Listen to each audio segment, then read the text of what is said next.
NATO has released satellite images it says show Russian armed forces inside Ukrainian territory to help rebels fight government forces. Ukraine's president held a Security Council meeting on Thursday over the sharp aggravation of the situation. Russia has denied the claims.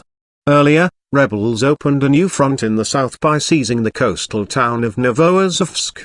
At least 2,119 people have been killed in 4 months of fighting. Amid condemnation from Western powers, the United Nations Security Council is holding an emergency meeting in New York to discuss the crisis.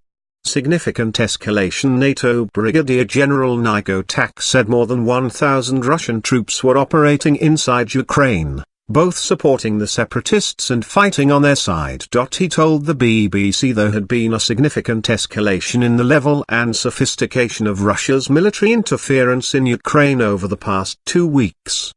NATO has detected large quantities of advanced weapons, including air defense systems, artillery, tanks, and armored personnel carriers being transferred to separatist forces in eastern Ukraine, he said. Russia is reinforcing and resupplying separatist forces in a blatant attempt to change the momentum of the fighting, which is currently favoring the Ukrainian military. But Russia's ambassador to the European Union, Vladimir Chisholv, said NATO had never produced a single piece of evidence for its accusations. He said the only Russian soldiers on Ukrainian soil were 10 paratroopers captured earlier this week. German Chancellor Angela Merkel has announced the European Council will discuss taking further sanctions against Russia during a summit on Saturday. Other European leaders echoed her sentiments.